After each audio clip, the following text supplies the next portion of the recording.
Hello दोस्तों, एक बार फिर बसनेत मूवी में। आज की मूवी है द ब्लूज ब्रदर्स, जो आई थी 1980 में। तो चलते हैं सीधा मूवी में। हम एक जेल में देखते हैं जहां दो गार्ड एक बंदे को ले जा रहे होते हैं जिसकी आज रिहाई होती है, और उसकी वो सारी चीजें उसे दे दी जाती है जो उसकी थी, जैसे एक टूटी हुई घड़ी, एक टोपी, काला चश्मा और एक काला सूट। और फिर उससे साइन करने को कहा जाता है, जबकि जेल के बाहर कोई उसका इंतजार कर रहा होता है। फिर हम उस बंदे को देखते हैं जो जेल से बाहर आता हुआ दिखता है, और उसका नाम जैक होता है। जबकि जेल के बाहर जो होता है उसका नाम एलवुड होता है। दरअसल ये दोनों भाई होते हैं जिन्हें ब्लू ब्रदर्स के नाम से भी लोग जानते हैं। और फिर वो दोनों आज चल देते हैं, जबकि जैक एलवुड से बोलता है हमारी कार कहाँ है।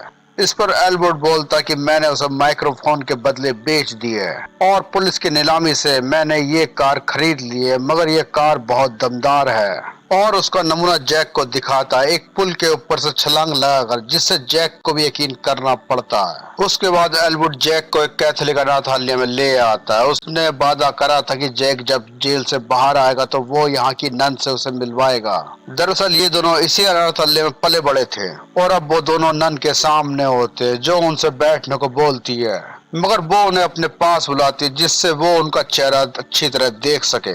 उसके बाद वो उन दोनों से बोलती कि अनाथालय के ऊपर $5000 का कर्जा है जो जल्दी भरना होगा। अगर ऐसा नहीं किया तो अनाथालय के प्रमुख इसे बेच देंगे। ये सुनकर जैक बोलता कोई बात नहीं, हम कल आपको दे देंगे $5000। मगर नन गुस्से से बोलती है मुझे तुम्हारे चोरी के पैसे नहीं चाहिए, क्योंकि उसे भी पता होता कि ये दोनों 420 है। जैक नन से बोलता इससे तुम बिल्कुल बर्बाद हो जाओगी। ये सुनकर नन उन दोनों को मारने लग जाती है। ये देखकर एलवुड तो किसी तरह भाग जाता है, मगर जैक कुर्सी में ही फंसा रह जाता है, जिससे वो सीढ़ियों से गिर जाता है। फिर नन उनसे बोलती कि मैंने तुम्हारे लिए बहुत दुआएं की थी, मगर तुम चोर बनकर वापस आए, अब तुम शरीफ बनकर ही मेरे सामने आना। फिर वही दोनों अपने पुराने दोस्त जो वहाँ के संचालक होते हैं उनसे मिलते हैं, और वो उन दोनों को ट्रिपल रॉक चर्च में भेजता है। और जैसे ही वो दोनों चर्च में जाते हैं तो देखते हैं कि वहाँ के फादर तो गाना गाते हुए डांस कर रहे होते हैं, और वहाँ के लोग भी। उसके बाद वो दोनों भी शुरू हो जाते हैं। उसके बाद उन दोनों को ख्याल आता है कि हम मेहनत से 5000 कमा सकते हैं, क्योंकि उन दोनों को कभी ब्लू ब्रदर्स नाम का बैंड हुआ करता था, और अब उनको अपना बैंड वापस शुरू करना होगा। मगर उनके सामने सबसे बड़ी समस्या ये होती है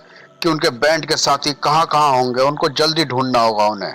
और इसी उधेड़-बुन में वो लोग रेड लाइट नहीं देख पाते, जिससे पुलिस वाले उनके पीछे पड़ जाते हैं। और एलवुड फिर से कार का दमखम दिखाने लग जाता है और कार को एक मॉल में घुसड़ देता है, और पुलिस वाले उसके पीछे होते हैं। और फिर वहाँ तोड़-फोड़ शुरू हो जाती है, और ऐसा करते हुए पुलिस वालों की रेड लग जाती है। और ये देखकर डैनियल नाम का ऑफिसर कसम खाता है कि मैं इन दोनों को कभी नहीं छोड़ूंगा। जबकि हम दोनों उनको एक गली में अपनी कार पार्क करते हुए आते हुए देखते हैं, मगर एक लड़की उन दोनों की राह देख रही होती है। और जैसे ही वो दोनों एक होटल के बाहर आते हैं, वैसे ही वो कार में बैठी लड़की उन दोनों के ऊपर हमला कर देती है, जिससे वो दोनों जमीन पर लेट जाते हैं, और वो लड़की वहाँ से भाग जाती है। उसके बाद वो दोनों खड़े हो जाते हैं और होटल के अंदर आ जाते हैं, क्योंकि यहाँ एक छोटा सा कमरा एलवुड का भी होता है, जिसके पास से हमेशा ट्रेन गुजरती रहती है। जैक को ट्रेन और कमरे को देखकर थोड़ी सी निराशा होती है। फिर जैक बेड पर ही सो जाता है, जबकि बेड छोटा होता है, जिससे एलवुड कुर्सी पर ही सोता है, जबकि ट्रेन वहां से हमेशा गुजरती रहती है।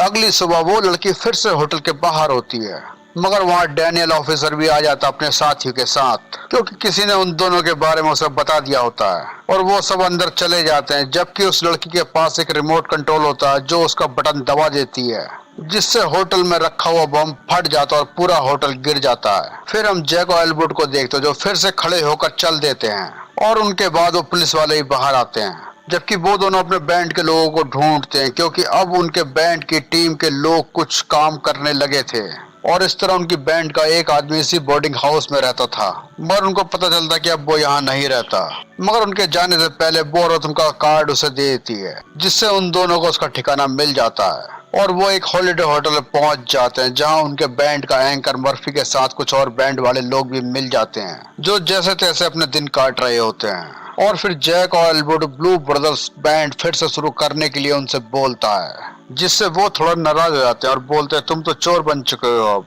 जिस पर जैक बोलता है तुमने क्या बंदरों वाले कपड़े पहने हुए हो। इस पर एक शख्स बोलता है हमने तो कपड़े बदले, कम से कम तुमने तो 3 साल से एक ही सूट पहने हुए हो तुम दोनों। जबकि वो दोनों सब बता देते कि हम नेक काम करेंगे बैंड को फिर दोबारा शुरू करके। और वो सब तैयार हो जाते हैं, मगर अभी भी 3 लोग कम होते हैं जो बैंड की जान थे, जिनमें से मिस्टर फैब जो एक होटल के मैनेजर होते हैं अब। और वो दोनों उसी होटल में पहुंच जाते हैं और फैब उन्हें देखकर दंग रह जाता है। और फैब के मना करने के बाद ही वो दोनों अंदर जाकर तगड़ा खाने का ऑर्डर देने लग जाते हैं। ये देखकर फैब उनसे बोलता है यहाँ का खाना बहुत ही महंगा है, चलो मैं बाहर जाकर तुमको कॉफी पिलाता हूँ। जबकि जैक उससे बोलता है हम बैंड दोबारा शुरू कर रहे हैं और तुमको हमारे बैंड में शामिल होना पड़ेगा।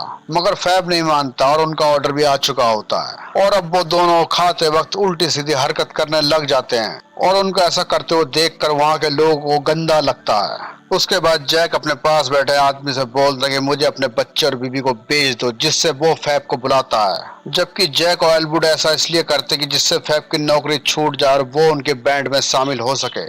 और अब फैब की नौकरी भी छूट जाती है, जिससे वो भी वहाँ मजे लेने लग जाता है। अगली सुबह रोड पर लोग नियो नाजी के खिलाफ प्रदर्शन कर रहे होते हैं और ये देखकर एल्वुड कार को सीधा उनके पास ले जाता है और वो उसे अपनी और आते हुए देखते हैं नियो नाजी के लोग नदी में कूद जाते हैं और उनका अफसर उन दोनों को मारने की कसम खाता है। फिर हम उन दोनों को एक फूड कैफे में देखते हैं जहाँ वो अपने बैंड के 2 आदमी मीट और मर्फी के लिए आए हुए होते हैं। मीट उनकी बैंड में गिटार बजाता है, मगर अब वो अपनी वाइफ के साथ कैफे चलाता है। और जब मीट की वाइफ को पता चलता है कि वो मीट को अपने बैंड में शामिल कर रहे हैं तो वो मीट से लड़ती है, मगर मीट उनके साथ चल देता है और मर्फी भी। और इस तरह उनके बैंड के सभी लोग मिल जाते हैं और सब लोग जाते हैं एक दुकान पर अपने इंस्ट्रूमेंट्स खरीदने के लिए। उसके बाद वो सब काम की तलाश में निकल पड़ते। एक होटल देखकर जैक उन सब से बोलता कि तुम होटल में जाकर कुछ खा लो, तब तक हम दोनों एक फोन करके आते हैं। और वो दोनों टेलीफोन बूथ के अंदर आ जाते हैं, जबकि वही लड़की जो अक्सर इन पर हमला करती है वो वहां आ जाती है और उस बूथ को जलाने लग जाती है, जिससे टेलीफोन बूथ उन दोनों को लेकर उड़ जाता है और वो लड़की फिर वहां से भाग जाती है। फिर वापस नीचे गिरने के बाद वहां बूथ के सिक्के गिरे होते हैं जो वो दोनों बिटोरने लग जाते हैं। जबकि नियो नाजी के ऑफिसर को जैक और एल्बर्ट के बारे में पता चल जाता है और अब वो सबको उन दोनों की तलाश में लगा देता है। उधर उनका बैंड एक क्लब के बाहर आ जाता है। फिर वो वहाँ एक बोर्ड देखते हैं जहाँ आज रात दूसरा बैंड का अपना हुनर दिखाने वाला होता है, मगर अंदर जाकर जैक बोल देता कि हम वही बैंड वाले हैं जिनका तुम्हें इंतजार है।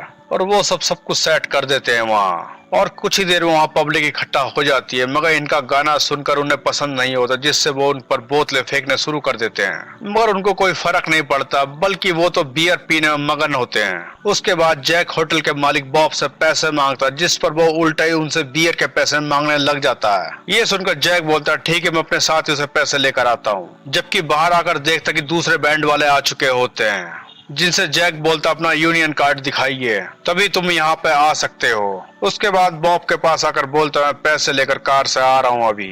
मगर जैक कार में बैठते वहां से 9-11 हो जाता है और अब बैंड वाले और बॉब उनके पीछे पड़ जाते हैं। मगर रास्ते में पुलिस अफसर डैनियल जैक और एल्बर्ट को देख लेता है और जैसे ही वो उनके पीछे जाते हैं उनकी कार बॉब की गाड़ी से टकरा जाती है और डैनियल उन सबको पकड़ लेता है। अगले दिन जैक और एल्बर्ट प्रमोटर मॉरी से मिलते हैं, जो उसे विश्वास दिलाता है कि हमने अपना बैंड फिर से शुरू कर लिया है और अगर कल तुम हमें अपने पैलेस होटल बुक करवा दो जिससे वहां पर अपना शो कर सके, जिससे तुमको भी अच्छी खासी कमाई हो जाएगी। जिस पर मॉरी मान जाता है, मगर बोलता तुमको पूरा हॉल भरना होगा और वो दोनों मान जाते हैं। जबकि ये बात जब अनाथालय के संचालन को पता चलती है तो वो वहाँ के बच्चों से बोलता कि जैक और एल्बर्ट हमारी मदद करना चाहते हैं, इसलिए हमें भी उनकी मदद करनी होगी। सारे बच्चे लग जाते हैं प्रचार पर, जबकि जैक और एल्बर्ट बड़ा सा सायरन चुरा कर अपनी कार की छत पर लगा देते हैं और अपना प्रचार शुरू कर देते हैं कि रात पैलेस होटल में ब्लू ब्रदर्स बैंड का खतरनाक शो होने वाला है।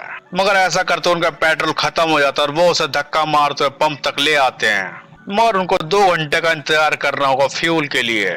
जबकि उधर होटल पूरा फुल हो चुका होता है और जैक और एल्बर्ट के लोग इंतजार कर रहे होते हैं। उधर वो दोनों अपनी कार को एक पुल के नीचे ले आते हैं क्योंकि पुल के ऊपर पुलिस वाले उनका इंतजार कर रहे होते हैं। मगर वो दोनों चुपके से शो में आ जाते हैं और शुरू हो जाते हैं। मगर शो के अंदर डैनियल के साथ बॉब और बैंड वाले भी होते हैं, जबकि उनका शो देखकर वहाँ के सारे लोग उनके दीवाने हो चुके होते हैं और स्टेज के पीछे रिकॉर्डिंग का निर्माता उनका शो देखकर बहुत खुश होता है और बोलता है मैं तुम्हें अपने अगले शो में लूंगा और उन्हें $10,000 देता है। उनमें से जैक 1400 निर्माता को देता हुआ बोलता कि इसे हमारे बैंड वालों को दे देना।